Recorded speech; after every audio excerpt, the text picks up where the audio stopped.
Hello students, welcome back to the mathematics class. This is part 6 of the chapter squares and square roots. Till question number 5 we discussed in our part 5.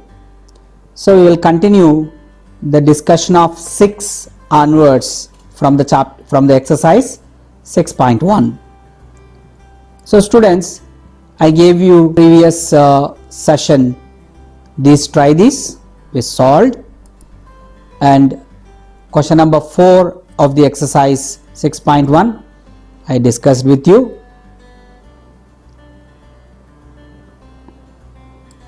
Question number 5 we learnt.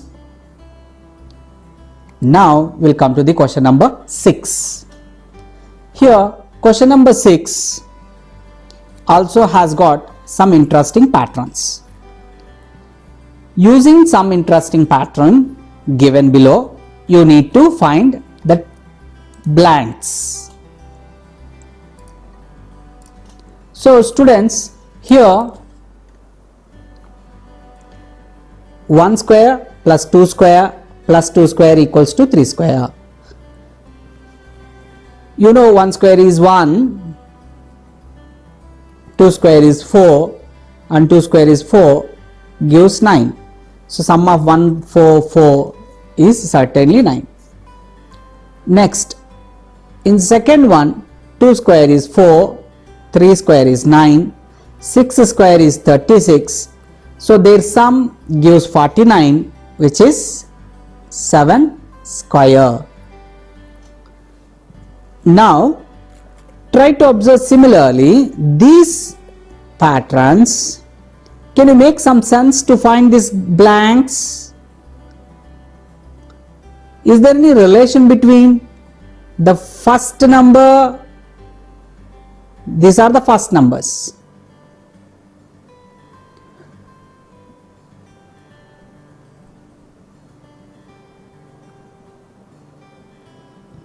And second number,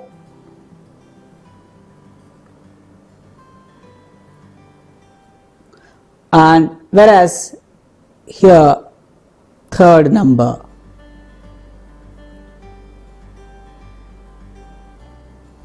So do you have any relation between first number, second number and third number, as well as here is the another fourth number.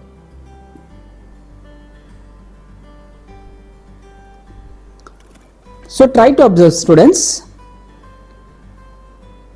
Here first numbers are in increasing order. 1 square, 2 square, 3 square, 4 square, 5 square, 6 square, like that. The moment you come to know first number, the second number is,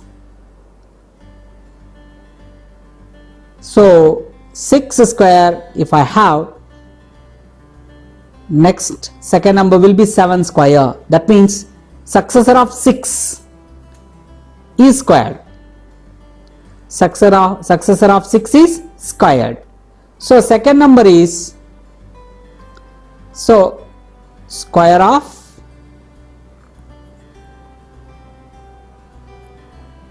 the successor.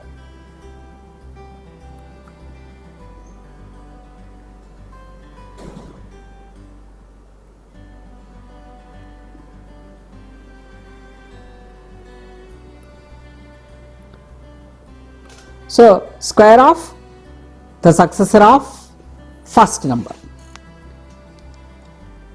Next, what is third number? It is, if I have first and second number, can you make some sense here?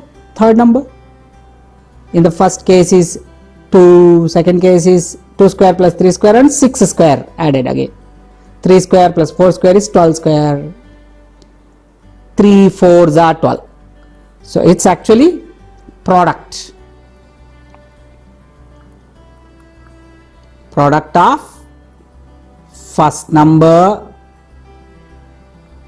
and second number, their square is taken as third number. Correct now?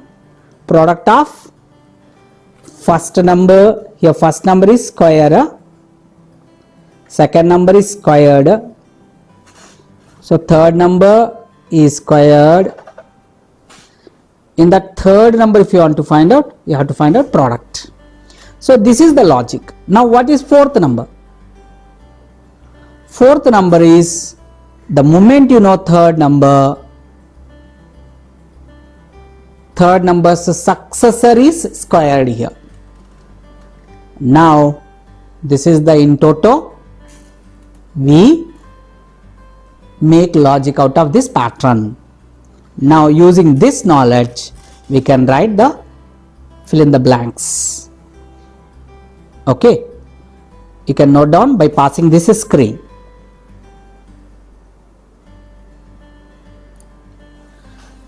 Hi students, hope you have already noted down. Now we will fill in the blank.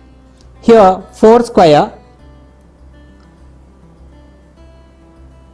plus 5 square blank is given, so obviously it is 20 square equals to 21 square.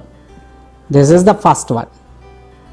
Second one is 5 square plus blank is given, so obviously successor of 5, 6 square plus 30 square equals to 31 square. So third one, in the third one, 6 square plus 7 square plus blank is given, 6 sevens are 42 equals to, again blank is given, successor of 42 is 43 square. So that's how this pattern is analyzed and solved the rest of the questions. Now we'll go with the next question in the exercise 6.1, seventh question. Seventh question is, without adding, find the sum. So students, here if you wanted to find the sum of first 5 odd natural numbers, it is the sum of first 5 odd numbers or odd natural numbers. We have one technique of doing it using square numbers. It is just a 5 square straight away, which is 25. So sum of odd numbers from 1 onwards up to 9, that is first 5 odd numbers is 25. You can cross check even by adding them. Without adding, they are asking us to do. So how can you say that these are first 5? That also I explained you using last odd number. Which is the last odd number? Last odd number is 2n minus 1 gives n square. So this is the rule we have learnt, or the property that we have learnt. Using this property, we can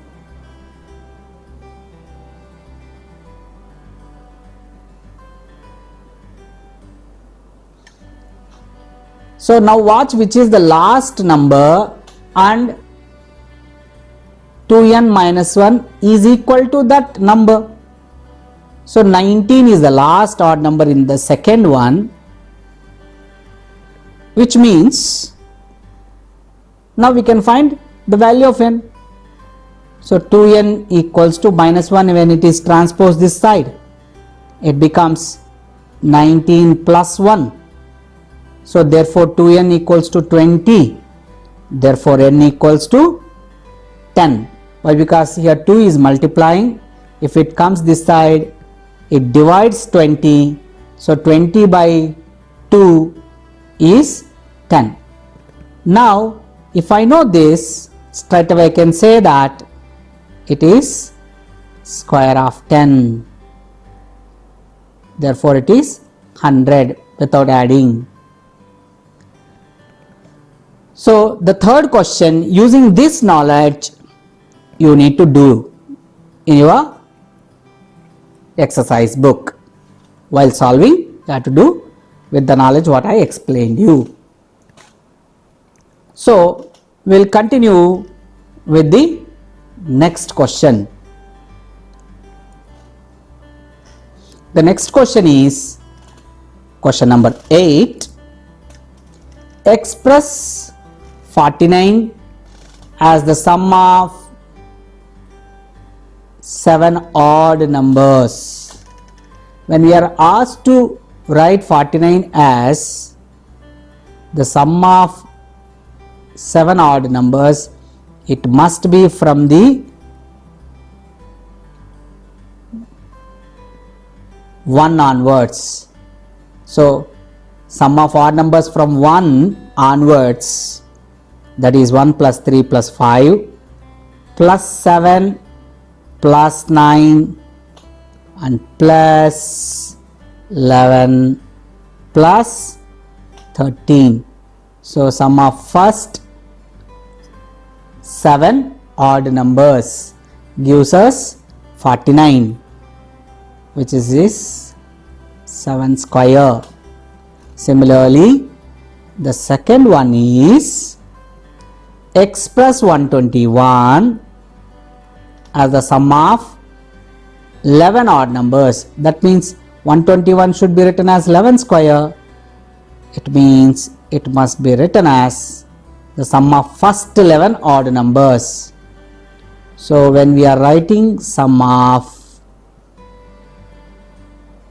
first 11 odd numbers, that is from 1 onwards, they start 1 plus 3 plus 5 plus 7 plus 9 plus 11 plus 13 plus 15 plus 17 plus 19 plus 21.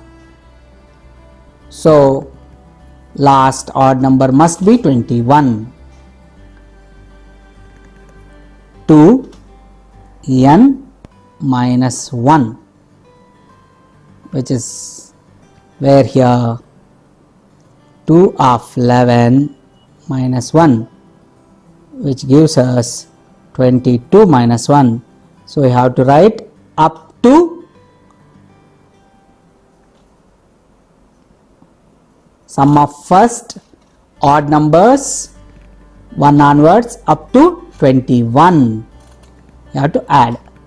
You can this way cross check also, have you done correctly or not. So these are the first 11 odd natural numbers added gives 121. Now we'll discuss last question of the exercise 6.1, that is question number 9. So the question number 9 is, how many numbers lie between squares of the following numbers? It means, 12 square is 144 and 13 square is 169. So how many non-square numbers are there between 144 and 149? That is from 145 onwards you have to count up to 168. How many are there? This is the question. So students, we have already learnt for this one of the important property. If you are finding number of non-square numbers between the square of n plus 1 and n,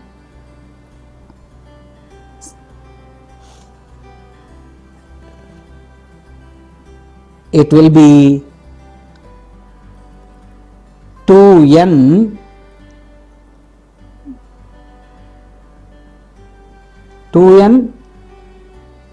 number of non-square numbers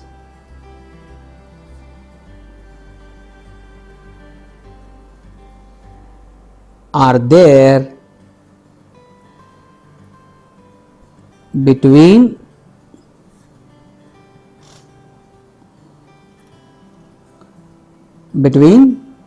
n square and n plus 1 square. So this is what we learnt. Now how to identify quickly? If once you know what is n, you can straight away say 2n. Here how to find n? Amongst the given numbers, elder one is n plus 1, bigger one is n plus 1, smaller one is n. Smaller one is n means you can see that here 12 and 13, amongst them smaller is 12, that means it becomes n. So there are double of that many. So there are 24 non-square numbers between 144 and 169, that is 12 square and 13 square. So that much easily we can find. So we will go for rest of the things. Second one, we are asked to find between 25 and 26 how many square numbers are there. So 25 and 26, smaller one is 25, therefore 50 non-square numbers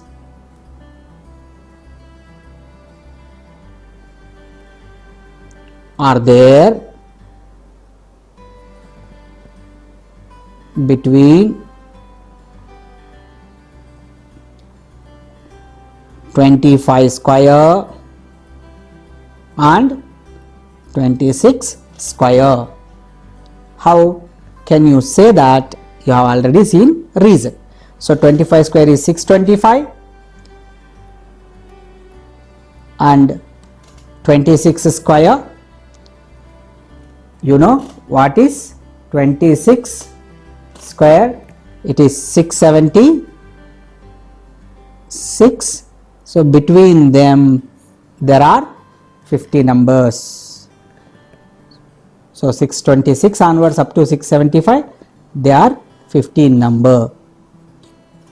So we have found. So third one,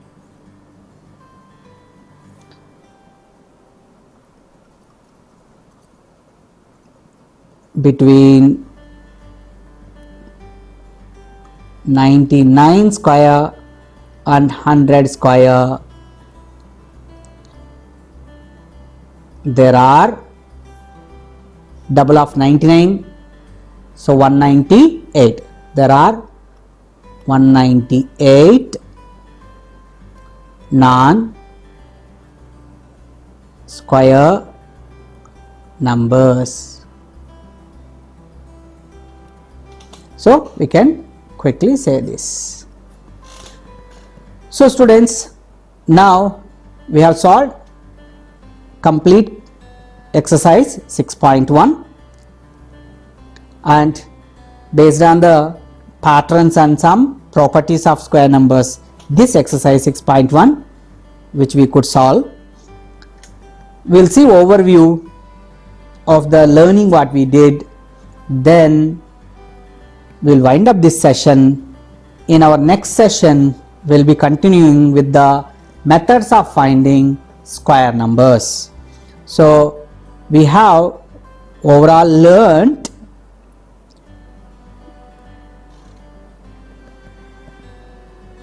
the product of any two consecutive even or odd numbers is 1 less than the square of a number between them. The same thing can be expressed mathematically. A plus 1 into a minus 1 as a square minus 1. And we solved questions up to 9 of the exercise 6.1. With this, I will wind up the session 6 Thank you and Jai Hind.